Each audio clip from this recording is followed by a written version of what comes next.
Moi, je peux te dire que je déteste foncièrement les musiques de Noël. Je seconde, j'abonde dans ton sens aussi. Hey, là, vous venez de péter mon idée, là, vraiment. Je me dis, on va faire une émission spéciale de Noël. Ça va être beau, on va réfléchir à Noël, puis au Tu temps pourrais mettre passé. Puis, du metalcore dans le fond de Noël, là, quelque chose de différent. J'hésite. Regarde, je la mettrai pas comme ça, je vais l'ajouter en post-enregistrement, là, puis vous le saurez pas.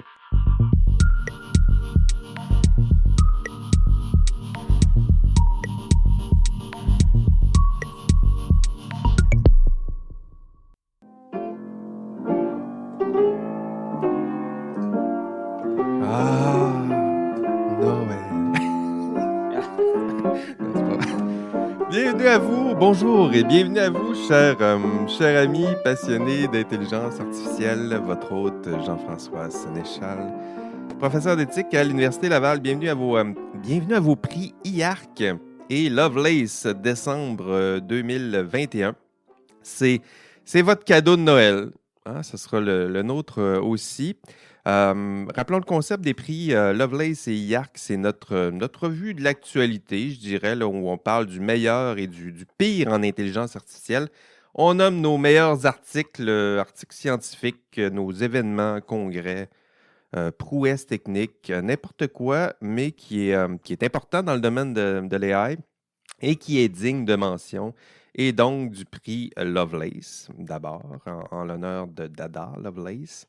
Et la contrepartie de tout ça, c'est nos prix IARC. Déjà, le jeu de mots là, nous en dit long sur notre état d'esprit à l'époque, lorsqu'on a décidé du nom. C'est le pire de l'intelligence artificielle. Ça nous fait dire IARC, d'où le nom. Et pour nos prix cette année, j'ai donné rendez-vous à notre équipe d'IA Café. Je leur ai donné rendez-vous dans un chalet en Boiron. Hein, on est dans un chalet. Perdu dans la forêt québécoise, c'est le concept pour notre party d'IA Café. Certains ont pu se rendre au chalet, d'autres non, pas encore. Ils devraient arriver bientôt. Et en studio avec moi, d'abord, j'ai David Beauchemin qui est là, toujours là, qui est arrivé en premier. Comment ça va, David? Salut, ça va bien, toi? Yes, merci d'être là. Merci. T'es-tu arrivé en vélo d'hiver? Non, je fais pas de vélo d'hiver. Tu fais pas ça, toi? Je suis pas aussi téméraire que ça. Le vélo, c'est juste l'été. Merci d'être là, de m'accompagner. Bienvenue à IA Café. Bienvenue à nos auditeurs. Presque 30 épisodes d'IA Café maintenant. Donc, la formule se précise. J'espère que vous avez autant de plaisir que nous dans notre enquête sur l'intelligence artificielle. D'ailleurs, merci pour vos commentaires, vos courriels cette semaine. J'ai eu un courriel d'un auditeur, Régis Deport, tiens, pour ne pas le nommer, qui m'a écrit pour dire des bons mots sur le podcast, toujours apprécié. Régis est architecte de projet, data scientist, puis il m'a fait plusieurs suggestions pour les thèmes à venir, des invités aussi qu'on pourrait inviter. N'hésitez pas, si vous avez des suggestions, nous sommes preneurs. C'est toujours le fun d'avoir des nouvelles de vous, d'interagir avec vous. Et c'est ça, j'ai bien hâte de... Oh! Ça cogne à la porte du chalet. Qui est là? C'est Shirley Plumerant qui est là. Avez-vous vu l'effet sonore? Wow! Bienvenue! Comment ça va, Shirley? Salut à tous, ça va très bien et vous? Oui, très bien. Dans ce chalet enchanté, on va dire ça comme ça? Ah oui, enchanté, très enchanté. J'imagine que tu es venu en motoneige, en véhicule à conduite déléguée, c'est comme ça que tu le disais. J'imagine que tu es venu comme ça. C'est un traîneau délégué, à conduite déléguée, ouais. Voilà. Très bien. D'ailleurs, tu enlèveras ton casque de motoneige parce que ta voix est étrange. C'est comme si tu étais à distance en ce moment, au lieu d'être au chalet avec nous. Zut alors. T'as-tu déjà fait de la motoneige, Charlie? Non, jamais. Jamais, hein? Penses-tu que les Québécois, ils font plus de motoneige ou du traîneau à chien, tu penses? Je sais pas, est-ce qu'on rentre dans le cliché ou pas? T'as-tu déjà fait du traîneau à chien, David? Non, jamais. De la motoneige? Non plus. Non plus. Aïe, ça fait pitié. Moi, j'ai déjà fait de la motoneige, mais traîneau à chien, jamais. Et je n'ai pas l'intention de faire du traîneau à chien. Écoute, Shirley, bienvenue. Assieds-toi à notre table de chalet. Merci. On est là aujourd'hui pour parler de nos prix IARC et Lovelace. Pour ton prix, à quoi as-tu pensé pour ton prix? Par quoi veux-tu commencer? IARC ou Lovelace? Moi, je dirais Yark en premier. Allons-y, disons IARC ensemble. Ouais. Bon, alors déjà, avant de présenter mon prix Yark, je voudrais quand même préciser une petite chose. Les propos qui vont suivre ne sont pas une invitation à faire éclater vos couples à la veille de Noël. Ah. Et si vous avez secrètement pour projet de rompre avec votre moitié, ne me citez pas dans la conversation houleuse qui s'annonce. Oh, là, tu me donnes envie de savoir de quoi tu vas nous parler. Là. Ouais, bon, vous allez tous comprendre pourquoi je dis tout ça. Moi, je voulais revenir sur les relations. Alors, j'utilise le mot amoureuse, mais vous pouvez mettre le mot qui vous convient le plus. Entre guillemets radiophonique, là. Relation amoureuse. Amoureuse. Donc, ces relations amoureuses qui naissent de l'utilisation des applis de rencontre, en particulier Tinder, en l'occurrence. Donc, pourquoi j'ai voulu en parler? Je vous apprends rien. On sort de 2 années marquées par une petite pandémie mondiale. Et voilà. Et les confinements successifs qu'on a eus ont pu peut-être vous contraindre à créer du lien social via ces applis de rencontre. Alors, juste quelques chiffres. Tinder, c'est une mise en contact de personnes dans 190 pays. Ça, je l'ai découvert, je ne savais pas. C'est chaque jour 2 milliards de matchs en 2019. C'est une appli, Tinder, mais comme les autres, qui ont eu un grand boom en 2020 à cause des confinements. Et c'est notamment 300 milliards de swipes en une journée le dimanche 29 mars 2020. Donc, c'était un record mondial. Et franchement, ce chiffre-là, moi, il me donne un peu le tournis. Voilà. J'ai pris le temps de parler de ces chiffres, parce que si on s'en doutait pas déjà, ces applis, elles ont un grand impact dans nos quotidiens. Très concrètement, on est quand même en train de parler de la personne avec qui vous allez, à minima, boire un verre, mais peut-être que c'est avec elle que vous allez partager vos repas pour le reste de votre vie. Donc voilà, ça a quand même de l'importance. Ben oui. Et qu'est-ce qu'il y a derrière?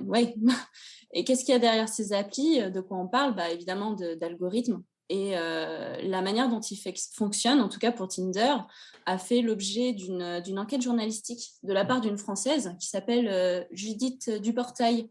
Enquête qui a donné naissance ensuite à un livre qu'elle a écrit, et le titre, c'est « L'amour sous algorithme ». Alors, j'aurais pu le présenter en Lovelace, mais j'ai préféré parler de Yark pour Tinder. Ben oui. Tu m'enverras la référence aussi, je vais la mettre dans les notes de podcast. Ouais, Judith Duportail, L'amour sous algorithme, je te l'enverrai. Et c'est pas une actualité brûlante parce que le livre, il date de 2019. Mais bon, comme je l'ai dit juste avant, j'ai quand même voulu en parler parce qu'il y a eu les confinements, parce que de fait, on peut imaginer qu'il y a eu plein de couples qui se sont formés depuis. Voilà, c'est peut-être pas vous qui êtes concerné directement, mais peut-être que votre tante, votre cousin, votre meilleur ami a refait sa vie grâce à cette appli de rencontre. Ben oui. Donc, ce que révèle cette enquête, ce livre, c'est franchement apeurant, je trouve. Petite précision quand même, l'enquête, elle est racontée à la première personne, et Judith Duportail, elle le précise bien, elle était à la recherche d'une relation hétérosexuelle, et elle s'est basée sur ce qu'elle connaît. Donc, c'est quand même important de le préciser. Moi, j'aurais bien voulu trouver quelque chose d'un peu plus inclusif, mais c'est pas sans. Je lui jette pas à la pierre à elle, parce qu'elle a très bien fait de parler de ce qu'elle connaissait, mais force est de constater que la relation hétérosexuelle, elle est bien trop souvent considérée comme la norme, notamment par les chercheurs. Ben oui. Bon, voilà, parenthèse refermée. Autre petite précision, elle s'appuie sur énormément de recherches, et principalement des recherches anglo-saxonnes. Et en fait, elle a constaté que toutes ces sources du milieu de la recherche étaient étrangères sur cette question. Et elle s'est permise, du coup, de faire une petite critique. Elle s'est demandé si les chercheurs français prenaient ces questions au sérieux, alors même que les enjeux sont très, très forts. Voilà, autre petite parenthèse refermée. Puis qu'est-ce qui te faisait peur dans les résultats?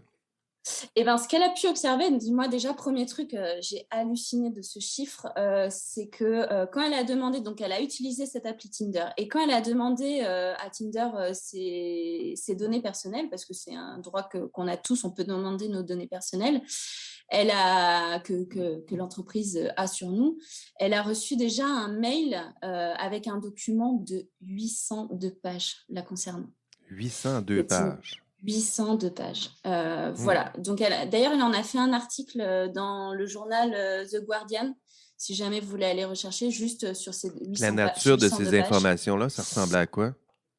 Évidemment, il n'y a pas seulement les données que vous rentrez pour vous inscrire, hein, ça va bien au-delà. Géolocalisation, j'imagine? Énormément, mais justement, on va y venir, tu vas voir. Donc, du coup, il y a ce que Tinder conserve, classe comme information et sur nous. Et la question qu'elle s'est posée, c'est comment, justement, Tinder hiérarchise ces informations. Et ça va très, très, très loin. Tu vas voir, vraiment, c'est fou. Déjà, première chose, alors c'est quelque chose a priori qui aurait été abandonné, mais on n'en a pas la preuve. Déjà, Tinder se permettait de noter tous ses utilisateurs à travers un Elo Score. Donc, en gros, c'est une note de désirabilité. De désirabilité, exactement. Donc, très, très concrètement. C'est inspiré déjà, le Elo Score, c'est inspiré d'un système de classement qui existe très concrètement. Si vous êtes un homme, que vous matchez avec une bombasse, vous gagnez des points. Par contre, si vous matchez avec une personne un petit peu plus, considérée comme moins belle, donc entre parenthèses, selon quels critères, sérieusement, vous perdez des points. Et donc, ça permettait de classer les utilisateurs, on va dire, dans des catégories et de ne pas mélanger les personnes appartenant à chaque catégorie. Déjà, ça ressemble à un classement. Moi, je joue aux échecs en ligne, ça ressemble à ça. Hello, c'est. Black Mirror, il y avait un épisode sur ça, là, justement, avec des réseaux sociaux, où est-ce que les gens, finalement, avaient des cotes, puis ils ont comme poussé le concept encore plus loin, où est-ce que si tu parlais avec des gens qui n'avaient pas la même cote, ou tu avais une attitude différente et des gens à une cote inférieure ou supérieure, tu peux. Oui, c'est ça. Toute sa vie tourne autour de ça. Là, c'est l'épisode, je pense, l'épisode 1 de la saison 3, là, où justement. Une affaire comme ça, là, ouais. Elle a un classement. Vas-y, Shirley, continue. C'est génial, ouais, c'est génial que vous en parliez parce que justement, elle évoque cet épisode, notamment dans des interviews. Et la différence entre la fiction de cet épisode, alors déjà, là, la fiction rejoint totalement la réalité, ou je ne sais pas si c'est la réalité qui a rejoint la fiction. Mais la différence notable, c'est que dans cet épisode, les gens, c'est quelque chose qu'on s'inscrit, qu'on ne savait pas, qu'on ne sait pas quand on utilise Tinder, qu'on a une note de désirabilité. Parce que c'était évidemment Tinder qui le faisait à notre insu. Donc, voilà, déjà, premier point, Yark. Bon, Yark, oui, en effet, c'est pas rassurant d'utiliser ces applications-là. Moi, je n'ai pas à les utiliser, ça fait un bout que je suis marié, mais j'imagine que des applications comme ça qui colligent toutes sortes d'informations sur nous, il n'y a pas juste ce genre d'applications-là. J'imagine qu'il y en a une tonne d'applications qui colligent...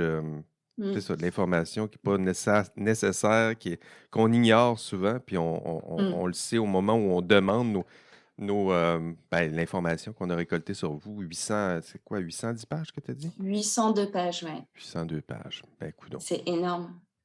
Donc, voilà, et 802 pages de données qui sont réutilisées pour faire fonctionner l'appli. Et donc, voilà pour la note de désirabilité. Alors, ce qui est assez drôle, c'est que une semaine avant la publication de son livre, Tinder a fait un billet de blog disant qu'ils abandonnaient cette note de désirabilité. Alors, on peut décider de les croire, on peut considérer qu'ils utilisent plus ce système de notation et de classement des utilisateurs. Par contre, moi, j'aimerais bien quand même savoir par quoi ils l'ont remplacé pour faire fonctionner l'appli, parce que l'appli a besoin de fonctionner quand même. Ben oui. Bon, voilà, évidemment, pas d'infos là-dessus. Et du coup, comment les personnes étaient, en rentrant un peu plus dans le détail, comment les personnes étaient évaluées, sont ou étaient évaluées, je ne sais pas trop à quel temps le conjuguer. Donc, l'objectif, c'était toujours la mise en relation des personnes. Donc, vous êtes évalué sur la photo de profil selon son taux de succès. Alors, quels sont les critères pour évaluer le succès d'une photo de profil? Bien hâte de voir ça, moi. Voilà. Et là, un truc aussi, moi, où ça m'a vraiment choquée. Vous êtes, si vous l'utilisez, cette appli, évalué sur votre intelligence. Et ça, c'est un point hyper important, je trouve. Tinder se réserve la possibilité d'étudier le nombre de syllabes que vous employez par mot, si vous utilisez des mots compliqués. Eh bien. Ouais, voilà. Donc, tous les écrits, toutes vos conversations sont passées, sont étudiés. Et passe un test pour définir le niveau de locution de l'utilisateur. L'objectif étant toujours de classer les gens entre eux. Donc, voilà, super. Et vous avez également un système de points bonus et de points malus en fonction de différents critères, donc selon votre âge, vos professions, vos niveaux de revenus. Et là-dessus, je voulais un petit peu insister parce que, évidemment, c'est très vicieux. Ce que le livre révèle, c'est que Tinder est susceptible de favoriser les couples donc hétérosexuels, entre parenthèses, où l'homme va avoir le dessus sur la femme d'une façon ou d'une autre. Je m'explique. Je m'explique. L'enquête a révélé que les hommes qui ont certains emplois, qui possèdent un certain niveau de revenus, des emplois qui sont valorisés par la société ont des points bonus. Par contre, une femme du même âge qui va avoir une belle situation professionnelle, elle va avoir des points malus. Voilà. Voilà. Autre exemple. C'est comme si c'est des choses qu'on a envie de dire, mais ça existe pour de vrai, mais là, c'est l'algorithme qui prend nos défauts, nos maladresses, puis qui les amplifie. Là. C'est ça, là? Oui, c'est ça. Tu continues à véhiculer le biais social. Oui, il y a un biais social qui est là, puis là, on le pousse. Là. Dans le tapis. Dans le tapis. Ouais. Exactement. Autre exemple, les personnes, vous avez des points bonus ou malus selon votre âge. Donc, concrètement, ça se traduit comment ? Les hommes plus âgés vont être mis en relation systématiquement avec vont être mis en relation avec des femmes plus jeunes, très souvent. Par contre, l'inverse, c'est impossible. Jamais vous allez avoir une femme plus âgée qui va être mise en relation avec quelqu'un de plus jeune. Je ris, mais c'est triste. Là. C'est un rire nerveux. Là. Oui. Ça n'a pas d'allure. On peut rigoler jaune, quoi. Ouais, voilà. Voilà, du coup, je trouvais ça hyper intéressant, hyper yark. Je vous invite, de Julie Duportail, il y en a plein qui sont consultables sur Internet ou de lire son bouquin. Elle explique bien mieux que moi que Tinder a gravé un petit peu, si vous voulez, dans le marbre la réalité sociale avec ses inégalités, évidemment.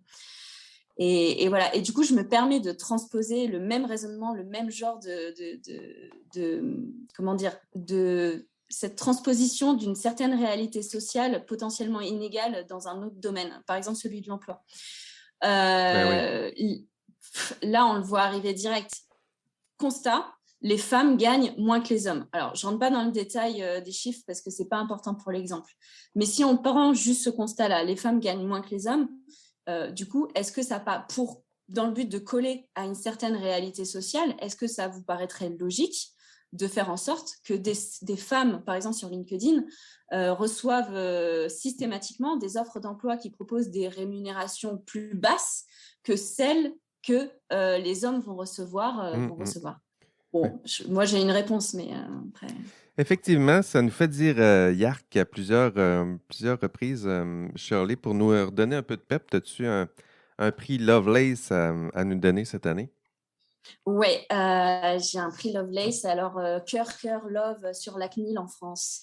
Oui, c'est vrai. Oui, qui a rendu une délibération. La CNIL, c'est la Commission nationale de l'informatique et des libertés. Non, c'est en France. Exactement. Ouais, c'est un petit peu le gendarme de la protection des données personnelles.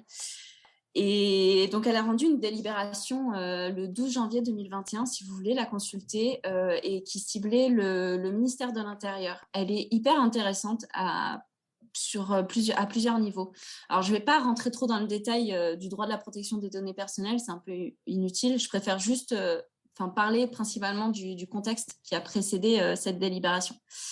Déjà sur les faits, pour comprendre un peu le contexte, c'était pendant le premier confinement donc en France, en mars 2020.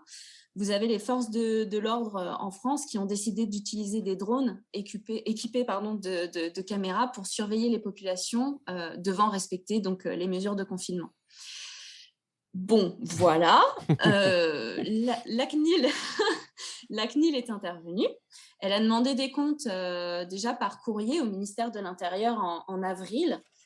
Lettre qui est restée sans réponse. Voilà. Évidemment. Évidemment. Là-dessus, et c'est là que cœur sur la CNIL, parce que la présidente de la commission, du coup, a initié une procédure de contrôle à l'encontre du ministère de l'Intérieur pour justement évaluer le respect des normes relatives à la protection des données personnelles.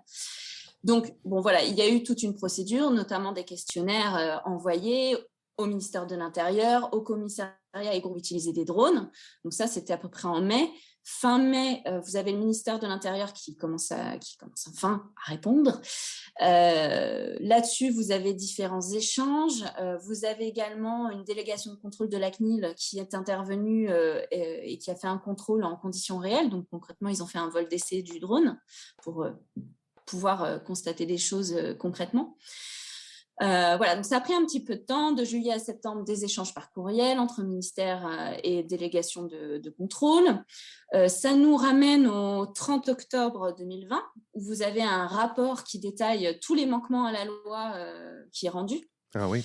Bon, ouais, rapport du coup forcément un peu accablant.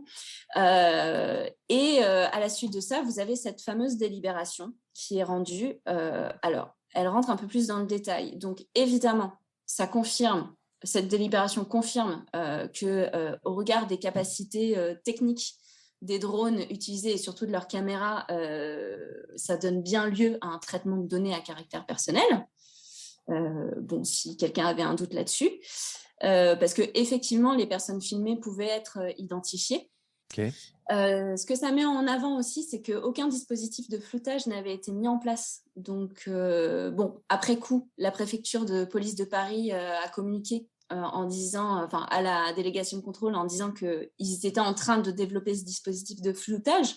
Mais bon, le fait est que de toute façon, quand ils l'ont utilisé pendant les confinements et puis en manifestation, etc., parce que ces drones sont utilisés dans plein de contextes différents. Donc, il n'y avait pas de dispositif de floutage.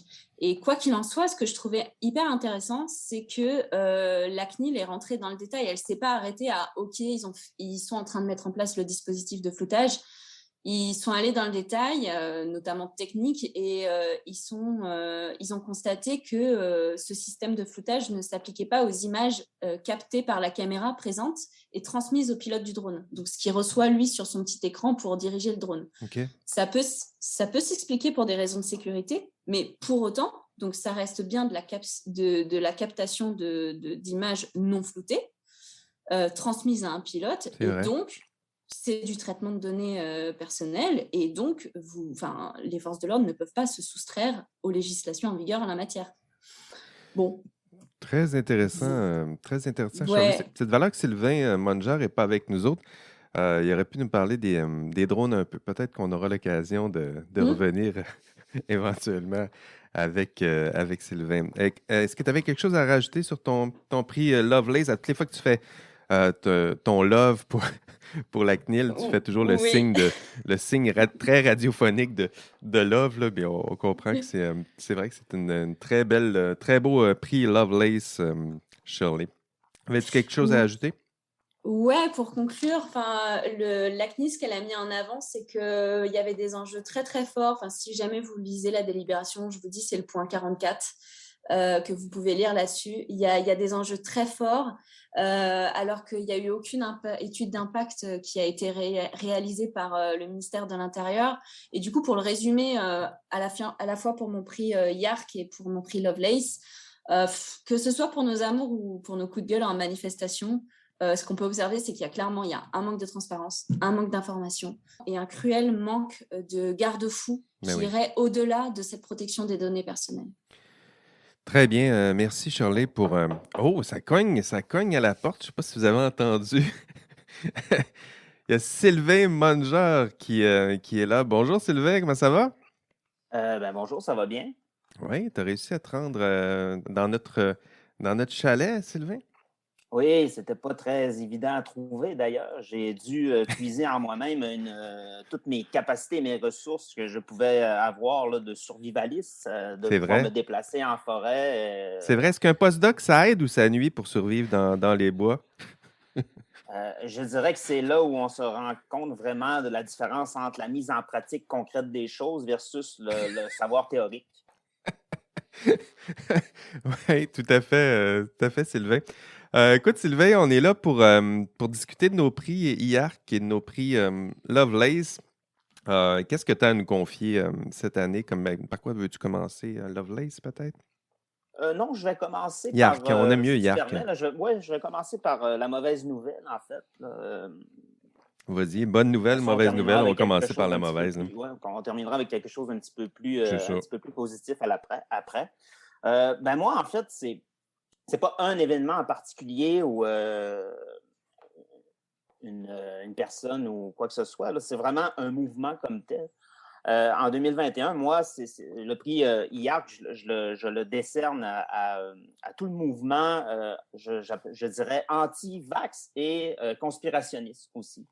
Donc, toute la Ouais. question de la désinformation en ligne qui a accompagné la pandémie de COVID-19 et qui n'a pas ralenti en 2021, malheureusement, malgré son essor là, en 2020. Parce que moi, je trouve ça assez intéressant. Je vais vous faire une confession, d'ailleurs. Moi, dans mes temps libres, là, on peut se divertir de la manière dont on veut bien. Là. J'en parlerai tout à l'heure, d'ailleurs, de ça, là, du temps d'attention. Mais moi, dans mes temps libres, j'aime bien là, épier quelques pages là, voyons, de leaders d'opinion Ah oui? conspirationnistes. C'est ça que Et tu oui, fais, toi. Tu vas oui, troller les pages d'Antivax. Bon. exactement. Donc, je regarde ça, je regarde les commentaires, je n'interagis pas. Je fais juste vraiment là, regarder d'un œil un peu curieux.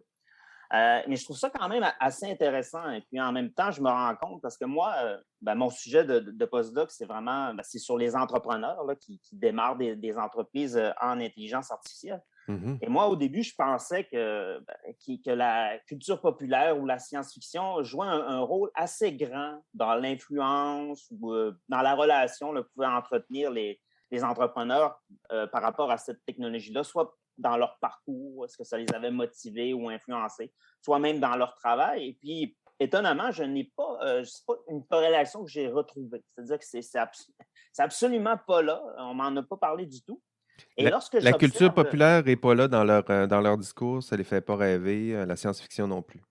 très, très peu. Très, très peu. Pas au point où je pensais trouver ça. Là. Moi, je m'attendais à trouver des geeks ou des mini Elon Musk, là, où là, le discours de la science-fiction et les références sont là. En fait, pas du tout. Ils ont un point de vue très, très pragmatique de ça.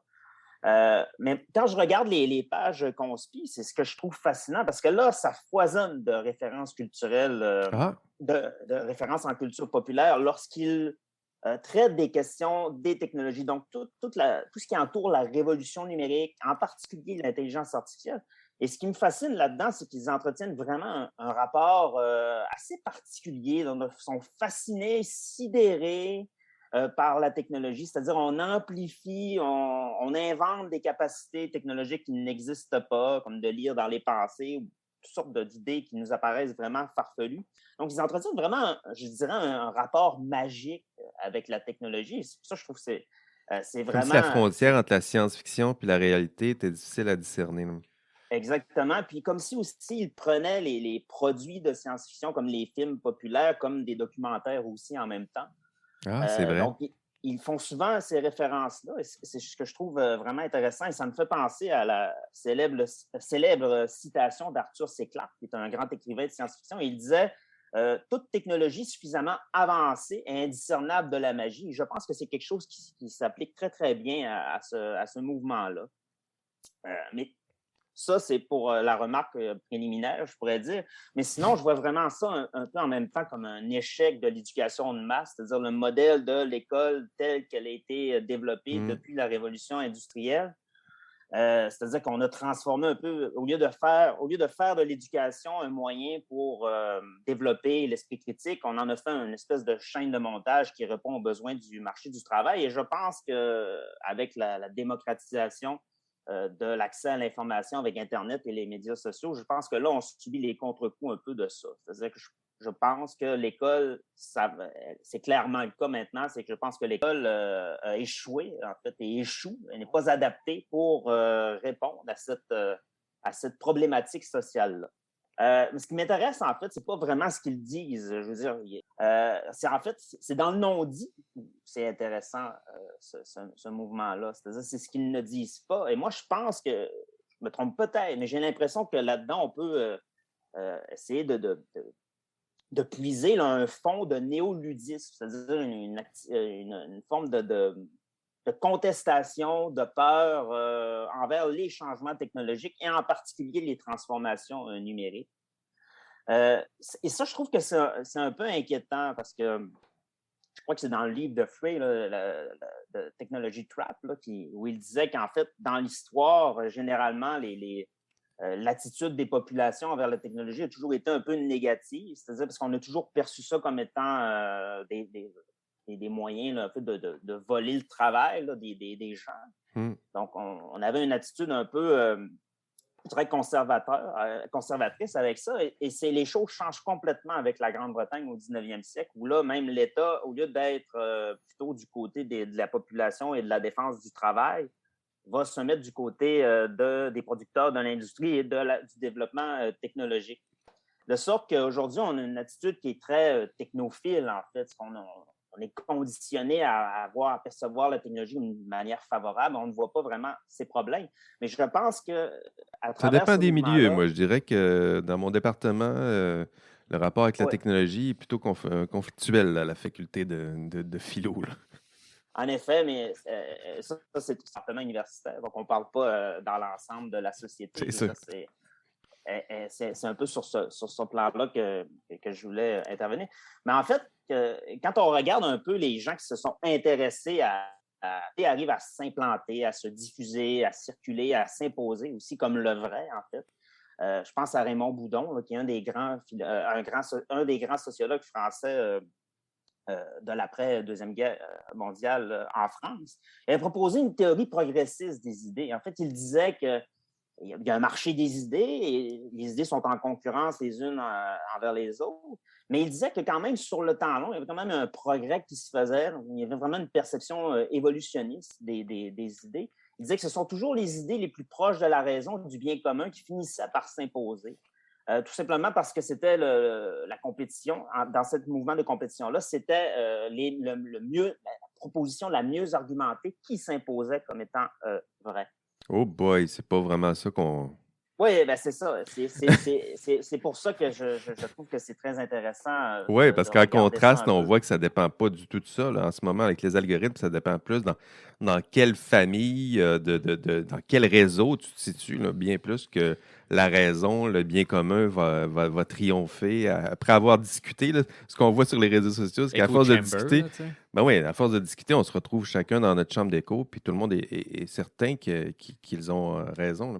Exactement. Puis ça me fait penser aussi en même temps un peu à Hegel et la philosophie de l'histoire là-dedans. C'est-à-dire que l'histoire a un objectif. À la fin, c'est vraiment... on en arrive là avec le triomphe de la raison. Pars-moi pas sur Hegel. Pars-moi pas sur Hegel. Mais je veux dire, la raison s'impose, se dévoile d'elle-même à travers le processus historique qui est un peu là comme une mise à l'épreuve pour cette raison-là. Et à la fin, on arrive avec un individu c'est la liberté, c'est l'autonomie intellectuelle d'être en mesure de penser par soi-même. Et ça commence, ce qui est intéressant, c'est que quand on fait cette lecture-là, on va se dire au début, la raison, ce qu'on appelle la raison ou la pensée scientifique, ça concerne très, très peu de gens. Ça commence par quelques individus, des cercles académiques, des scientifiques, des érudits, des intellectuels. Ensuite, ça englobe un peu plus de groupes, ça s'organise, etc. Il y a les universités aussi, les peuples, ça devient des peuples, des États, ça englobe même la civilisation et ultimement, ça finirait par englober la planète entière. Mais je pense que si on prend ça, on pourrait se dire que la raison, lorsqu'elle a acquis un certain pourcentage, un certain niveau d'implantation dans la société, elle ne pourra pas reculer. Donc, on imagine le progrès, mais on n'imagine pas une régression de ce progrès-là. On n'imagine pas un retour de la superstition. On n'imagine pas un retour de la pensée avec les mythes, par exemple. Ouais. Et je pense que ça, tout le mouvement anti-vax conspirationniste nous montre que c'est possible, qu'on peut régresser dans ça. C'est vrai. Et C'est un bel exemple. C'est un peu ce qui m'a fasciné dans ce mouvement-là. C'est ce qui t'a fasciné et qui t'a fait dire « yark ». C'est ça que tu Exactement. nous dis. Parce que moi, je vois un peu comme des paysans superstitieux du Moyen-Âge qui voyaient les sorcières et l'œuvre du diable un peu partout. C'est vraiment ça que j'ai compris. Et puis, ce qui est intéressant avec les médias sociaux aussi, c'est que pendant longtemps, l'accès au marché public de l'information, c'était régulé par différents filtres. Il y avait les médias, les journalistes, il y avait des écrivains, il y avait des acteurs culturels, les académiques, les décideurs politiques aussi. Mais avec la démocratisation de l'information, d'Internet et des médias sociaux, ces acteurs-là ont perdu leur pouvoir de filtration qu'ils avaient. C'est vrai. De sorte que chacun d'entre nous, aujourd'hui, est un peu un agent sur un marché de l'information. Et il n'y a plus vraiment de hiérarchie entre le vrai et le faux. Et ça, juste pour faire une parenthèse comme ça, lorsque Nietzsche imaginait son pire cauchemar pour le devenir de la société, c'était pas de météorite qui s'écrase sur Terre, qui fait effondrer l'ensemble des systèmes sociaux, c'était le règne du nihilisme absolu, c'est-à-dire un monde où on n'est absolument plus capable de décerner ce qui est le vrai du faux. Et je pense que c'est vraiment montré à travers ce mouvement-là, c'est-à-dire qu'il y a une crise de légitimité qui s'affiche là-dedans. Avec Nixon, c'est la classe politique qui est complètement balayée, c'est-à-dire que les gens perdent confiance envers les politiciens, mais maintenant, c'est contre l'autorité de la science médicale comme telle que s'exerce cette contestation-là. Mais il y a la perte du sens critique, Sylvain, en conclusion aussi pour ton prière, là, mais je trouve qu'il y a une perte aussi de la pensée critique ou du sens critique de part et d'autre aussi. C'est sûr qu'on pointe les antivax, mais dans un certain discours pro-vax aussi, là où ils se rejoignent, là, c'est sur la force de leur certitude. C'est-à-dire qu'à force de s'insulter l'un et l'autre en étant certains qu'ils ont raison, en s'appuyant sur leurs sources, si on les met chacun dans leur chambre d'écho, là, chacun est certain, convaincu, sans écoute de l'autre, sans doute à propos de leurs propres opinions. C'est peut-être là où ils peuvent se rejoindre où chacun aurait peut-être un discours où on doute un peu de ce qu'on pense de part et d'autre, un peu d'écoute. Je dis pas que les antivax ont raison, mais je dis que quand tu vas dans les deux spectres, dans les deux extrêmes, ils finissent par se ressembler.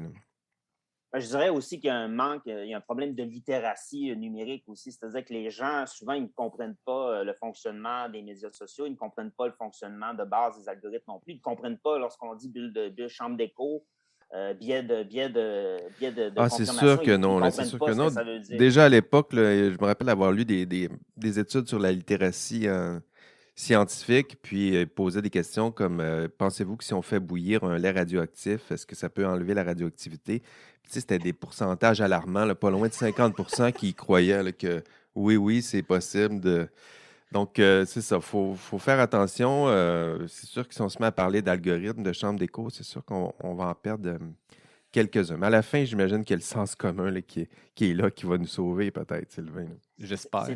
C'est à espérer, parce que là, le problème ici, en fait, c'est que ce n'est pas sur les médias sociaux, on est dans McLuhan, c'est-à-dire le message, c'est le médium, donc on est transformé par l'utilisation de l'outil numérique c'est comme vrai. tel.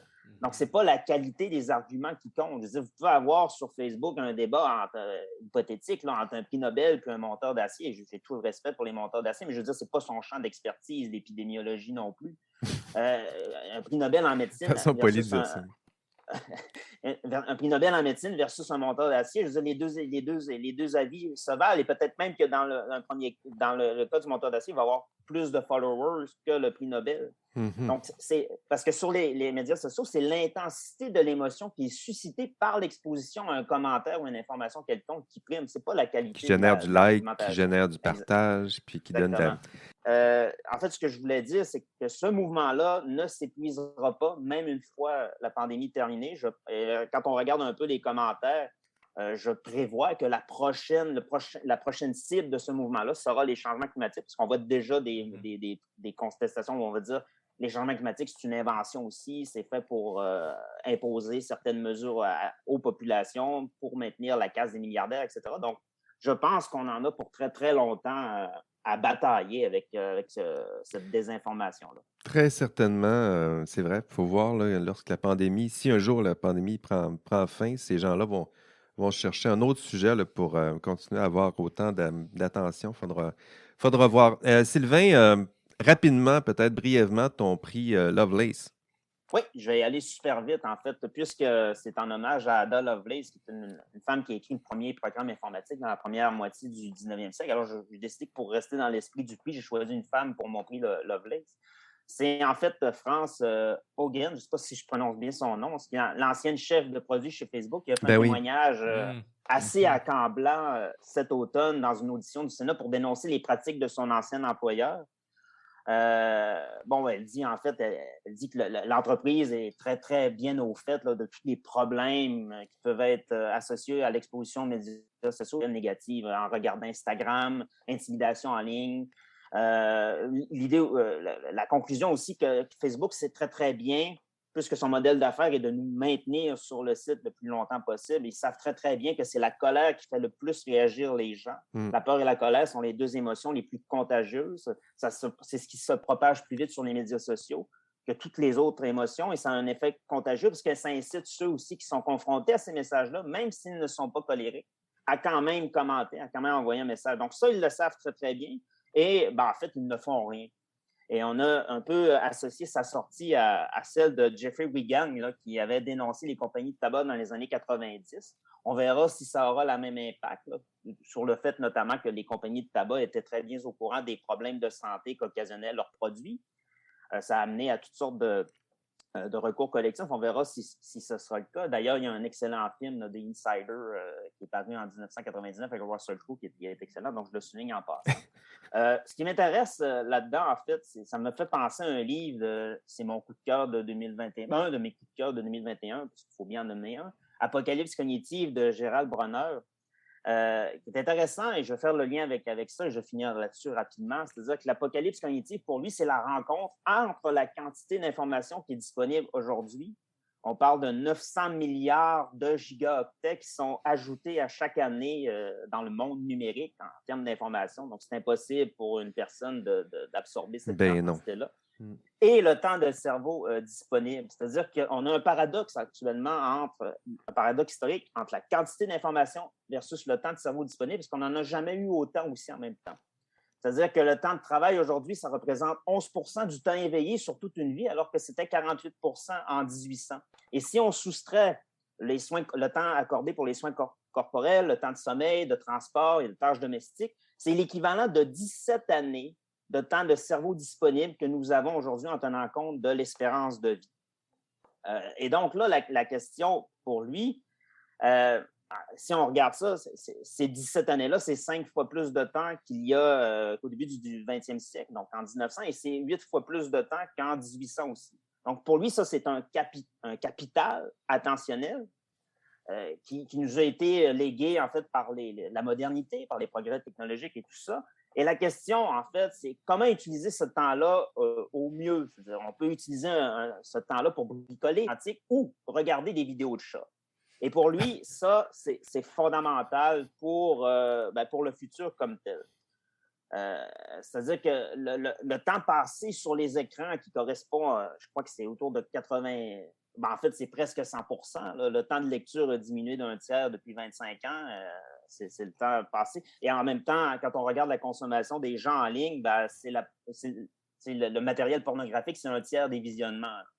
Alors, pour lui, c'est la question de l'heure, c'est celle-là, parce que c'est du temps qui est retiré pour la réflexion, le flânage libre, là, le flânage intellectuel, la rêverie libre, qui sont des sites de production de la créativité humaine. Et c'est ça, le danger, c'est de gaspiller ce capital-là. Comment l'utiliserons-nous? Et ce qui est intéressant, c'est quand on regarde peut-être même à l'échelle d'un pays, lui, c'est pour la France, il dit que si on accumule tout ce capital attentionnel-là de tout le monde, on arrive à 1,1 milliard d'années 1,1 milliard d'années de temps de cerveau disponible. Et là, la question, c'est comment on va utiliser ce capital-là? Est-ce qu'on va le gaspiller sur les médias sociaux ou sur Netflix ou si on va l'utiliser pour le faire fructifier? Donc, je vais finir là-dessus. Que ferons-nous de notre temps de cerveau disponible? Ça me donne... c'est ça, ça me donne un peu de remords là, quand je repense à toutes ces heures que j'ai gaspillées à regarder des vidéos de chats. D'ailleurs, Shirley, j'ai vu que tu avais apporté ton chat au chalet tantôt, Shirley. Merci, Sylvain. Merci, Sylvain, pour tes prix IARC, tes prix Lovelace. Écoute, David, peut-être pendant qu'on attend nos derniers invités, tu réfléchis, j'imagine que tu as réfléchi. En plus, je t'ai donné ce mandat-là de me trouver un prix IARC, un prix Lovelace. À quoi ça ressemble tes prix cette année? Ben moi, là, je vais faire ça un petit peu plus simple. Les deux vont être fusionnés ensemble, d'une certaine partie. T'as triché la dernière fois, tu triches encore. Moi, là. je triche tout le temps. J'ai pas assez de temps, c'est pour ça. Sylvain l'a bien dit. Qu'est-ce que je veux faire avec mon temps?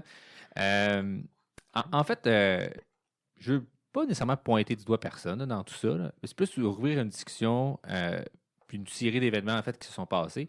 Il y a un article qui est sorti récemment, en fait, le 22 septembre 2021 de cette année, qui s'appelle Inconsistency in Conference Peer Review Revisiting the 2024 NeurIPS Experiment. Pour ceux qui ne connaissent pas, NeurIPS, c'est la conférence actuellement en Deep Learning, Machine Learning. C'est là que ça se passe. Ça se passe à ce temps-ci de l'année, donc on est bien timé avec. Puis, grosso modo, l'expérimentation que les deux auteurs ont faite, c'est de dire, on va souvent avoir un processus de peer review, donc des pairs vont réviser nos articles qu'on va soumettre là-bas, puis il va y avoir une sélection qui va être faite par un comité, par un certain nombre de reviewers. Ça peut être 3, 4. Puis habituellement, il y a une personne qui va chapeauter l'équipe pour donner l'avis final. Puis, eux autres, ils ont fait une expérimentation parce qu'ils ont demandé à 2 comités de faire la révision de ces articles-là. Donc, tu as un premier comité qui faisait une révision, une deuxième comité qui faisait une révision. Puis, en fonction d'une espèce d'agreement entre les deux, il y avait des articles qui étaient sélectionnés. Dans le cas d'à peu près, de mémoire, là, c'est 160 articles. Là, il y a juste 22 articles sur ces 160 articles-là que les 2 comités ont dit on l'accepte ensemble. Donc, c'est vraiment pas un gros échantillon d'articles. Puis ce qui vient un peu ressortir dans cet article-là, c'est de dire il n'y a pas vraiment un agreement sur qu'est-ce qui est un bon ou un mauvais article. Parce que même dans les rejetés, là, il n'y en a pas beaucoup qui sont rejetés par les deux. On parle de rejeter. Non, excusez-moi, rejeter les deux, il y en a beaucoup, mais c'est dans le terme d'accepter un article comme quoi qui est vraiment bon qu'il n'y en a pas beaucoup. Je me suis mélangé. Puis, ce qui vient de ressortir, c'est de dire, OK, parfait, mettons qu'on suppose qu'on a fait abstraction de ça, puis on se dit, là, on a des bons articles, mais ces articles-là ont été identifiés par un comité, donc ça veut dire qu'ils vont probablement avoir un gros impact. Mettons que le comité, ces 22 articles-là, on prend les articles qui ont été acceptés et rejetés par un comité, puis on prend les articles rejetés, puis on va voir l'impact factor, finalement, là, qui est à quel point cet article-là va être cité par d'autres auteurs, puis, ils n'ont pas trouvé de corrélation. C'est une droite linéaire bien simple qui va suivre. Donc, toute cette réflexion-là, moi, je trouve que ça soulève, c'est de dire, c'est-tu vraiment la meilleure méthode de peer review actuellement, comme il fonctionne, surtout dans un contexte où on génère de l'information à une vitesse grand V, des articles, là, on parle de 3000, 4000, 6000 soumissions, finalement, qui peuvent être allées à des genres de conférences comme ça. C'est beaucoup de données à réviser. Est-ce que notre méthode actuelle elle a atteint sa capacité maximale ou est-ce qu'on ne sait pas un article que je publie par année? Puis finalement, eux autres, ce qui a beaucoup ressorti de ça ou d'autres personnes ont pris position par rapport à ça, c'est que ton meilleur bet, là, parce que tu as à peu près une chance sur 2 finalement que ton article soit accepté là, finalement selon le modèle actuel, envoie 10 articles. Tu vas en avoir 5. La loi des grands nombres va se finir par s'appliquer sur toi.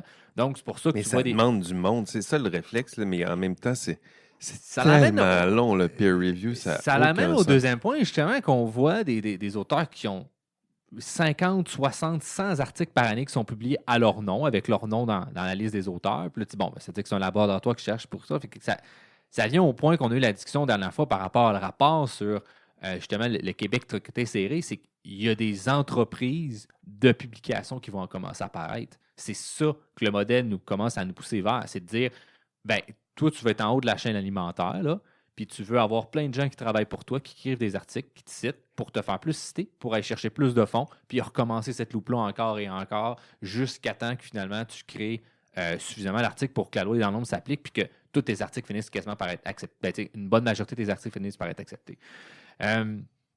Puis, drôle de machine. C'est une drôle de machine, puis c'est à se demander est-ce que la recherche s'en va où? C'est quoi qu'on s'attend de l'IA? Parce que là, on va s'intéresser au domaine de l'IA ici. On parle beaucoup d'innovation. Ces temps-ci, transformation numérique, il faut appliquer la recherche et tout. Mais est-ce que c'est vraiment tout le monde qui peut arriver à faire un doctorat? Est-ce que c'est vraiment tout le monde qui peut arriver à publier ces articles-là? Est-ce que c'est vraiment tout le monde qui a des bonnes idées qui méritent d'être publiées puis d'être acceptées? C'est un peu là, je pense que le point, il faut se réfléchir aussi. Est-ce que nécessairement, parce que tu es dans un diplôme, tu fais un bac ou peu importe, puis tu travailles dans un laboratoire de recherche, tu dois publier un article? Puis est-ce que c'est le seul critère qui fait en sorte que tu es un chercheur important ou il n'y aurait pas d'autres critères qu'on pourrait intégrer dans ça? Donc, est-ce que tes pairs apprécient travailler avec toi? Est-ce que tu collabores beaucoup avec tes pairs? Est-ce que tes projets ont vraiment un impact sur la société? Par exemple, dans le communautaire, je peux confirmer que dans le communautaire, santé communautaire, des articles qui ne doivent pas en sortir beaucoup, bien, ils ont un réel impact souvent. Parce que ça change la vie des gens, mais on ne le mesure pas. Les organismes qui font le financement, du moins au Québec, au Canada, les fonds de recherche, ne prennent souvent ou très peu ça en compte dans les demandes de subventions. Puis, le rayonnement, l'utilité, l'efficacité de ton article, ton produit, est-ce que ça contribue socialement au bien commun, tout ça? C'est difficile à mesurer. Là. Exactement. Puis on parle d'IA, on parle d'innovation. Est-ce qu'on ne devrait pas rajouter quasiment un critère pour ce genre de demande de bourse-là ça va-tu vraiment être appliqué? T'sais, on a eu à la COVID, là, il y a eu un autre article qui est sorti récemment que sur une centaine d'articles qui ont été faits pour des idées pour détecter la COVID, il y en a 0 qui ont vraiment amené à l'innovation. Donc, ça aurait pu être notre prière cette année, ça. Ça aurait pu être notre prière cette année. Ça aurait été un très bon choix. Fait que j'en prends par la bande de dire ça, justement. Tu me le voles comme ça. Je te le vole comme ça. Puis, il y a un article intéressant dans l'actualité qui est sorti. Là, c'est un court article là, finalement qui est écrit par Yves Gingras qu'on a parlé à l'article finalement sur Québec tricoté serré, là, le financement de l'IA tricoté serré. Là. Puis il propose une approche un petit peu différente. C'est réflective, on peut aimer ou on peut ne pas aimer l'idée. Est-ce qu'on ne devrait pas plutôt financer la recherche par un espèce de concept qui est plus une loterie? Donc, quand même un processus de screening sur la qualité de la demande, sur ce que les critères minimaux. Les critères minimaux là, qui doivent être respectés, là, un comité éthique. Puis après ça, un tirage au sort. Un tirage au sort. Puis un des arguments aussi là, dans sa proposition, c'est de dire, actuellement, la majorité, je me rappelle, je cherche le chiffre là, exact, là, si je ne me trompe pas, c'est ça, 80% des demandes de subventions, c'est des hommes qui les reçoivent alors qu'ils sont 60% des chercheurs. Bon, on n'est pas surpris par ce genre de statistiques-là. Si on y va par une approche aléatoire, techniquement, ça devrait être 40% des femmes qui reçoivent. Par la théorie des grands nombres, finalement, à force d'en attribuer, on devrait finalement par retrouver un processus de même. Est-ce que ça pourrait être une façon en même temps de régler cette espèce d'inégalité qu'on voit dans la recherche parce que les hommes sont souvent plus dominants dans les fonds de recherche qu'ils reçoivent? Ce sont toujours les mêmes acteurs qui ont des laboratoires de recherche de 50 chercheurs qui produisent un article par semaine. Ce genre de choses, est-ce que ça pourrait être partiellement des fonds qui sont donnés de façon aléatoire, puis une autre partie qui est donnée plus par la qualité du dossier, avec d'autres critères? Et je pense qu'on est vraiment rendu au point qu'il faut avoir une réflexion en tant que chercheur. Je pense même que tout le monde dans la société peut aussi dire c'est cool, mais on ne devrait pas toujours donner nécessairement à tout le monde les mêmes fonds. Il y a des projets qui sont peut-être plus intéressants puis qui présentement ne sont pas regardés, qui sont laissés de côté, comme les sciences sociales qui sont peut-être plus laissées de côté, qu'actuellement l'IA est très en vogue. Je suis très content d'avoir une bourse, mais il y a peut-être quelqu'un qui a un autre gros projet à côté aussi qui mériterait cette bourse-là. Oui, c'est vrai qu'il y a quelque chose d'étrange. Ils appellent ça le Matthew Effect, là, c'est-à-dire que plus un chercheur a de la réputation, plus il encaisse des subventions, plus il encaisse des subventions, plus ça... Fait que finalement, tu te retrouves avec un système où plus il y a de la recherche, plus il y a des gros joueurs qui deviennent de plus en plus gros, puis les plus petits ont de plus en plus de misère à aller chercher le financement. Donc, la proposition, c'est un financement quasi au hasard, où il y a des critères minimaux. C'est ça, tu passes, puis on en pige 20. Ça me semble une hérésie totale de dire ça comme ça, une injustice ou la justice du hasard.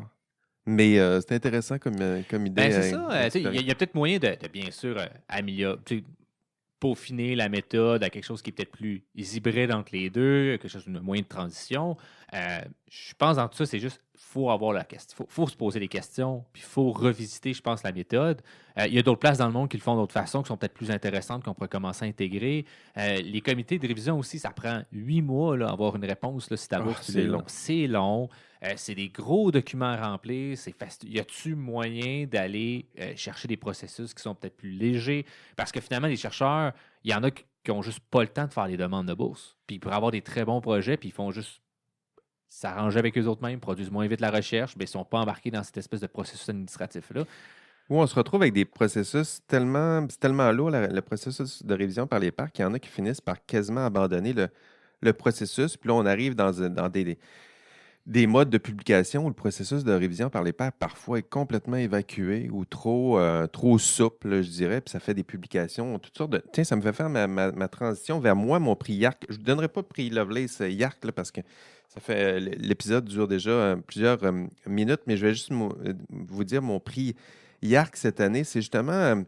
ça s'inscrit justement dans cette logique-là, là, où il faut publier. Il y a un article où... ils se sont servis de... En fait, il y en a qui commencent à se servir de GPT-3 pour ce genre de générateur de texte automatisé, là, puis qui se servent de ces moteurs-là pour publier des articles automatiquement. Là. Donc, ils appellent ça les paper mills, les moulins à papier. C'est un peu ça, là. C'est-à-dire que ça crée comme ça des articles, puis tu soumets ton champ d'expertise, tu proposes quelques articles qui ressemblent à tes articles que tu publies. Donc, il y a ça qui se met en place en ce moment. Puis, il y a une équipe française, justement, Shirley, Guillaume Cabana, Cyril Labbé, puis Alexander Magazinov, qui ont publié un article, c'est dans Nature. Ça s'appelle, là, je vais traduire pour vous, là, Des phrases torturées.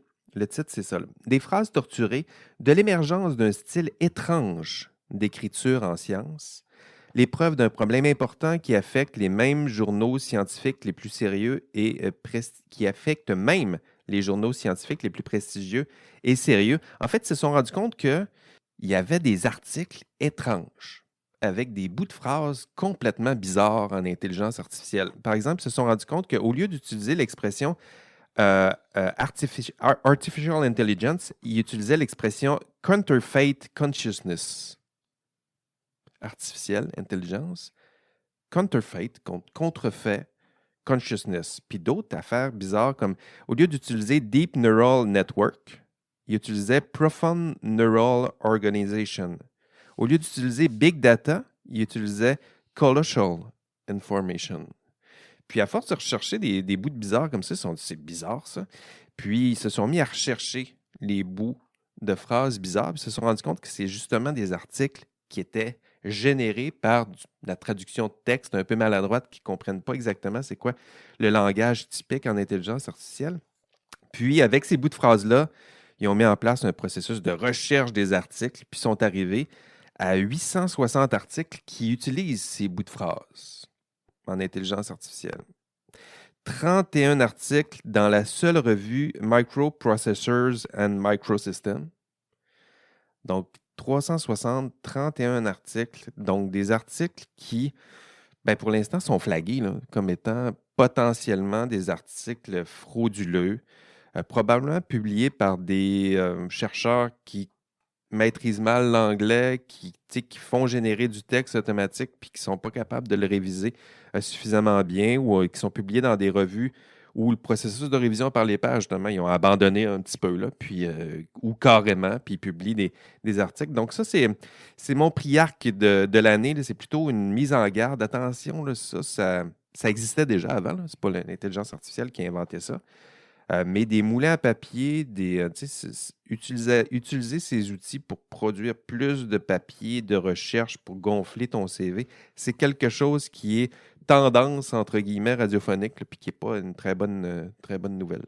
Il y a un biologiste canadien aussi qui s'est fait retirer sa thèse, là, parce qu'il avait plagié. Pas plagié, il avait tout inventé ses données. C'est sorti cette année, là, ça a fait un gros boom. Là, tout inventé, une étoile montante, plein d'articles, tout est inventé.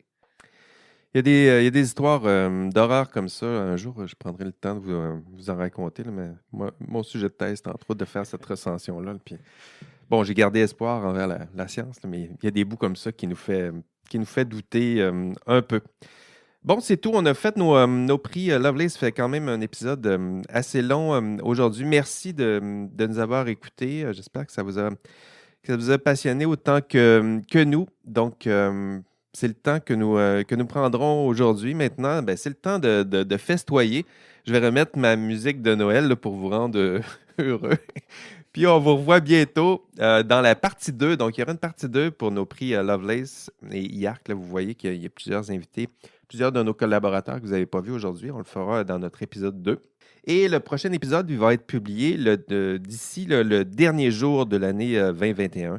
Donc, soyez patients, ça s'en vient. Merci.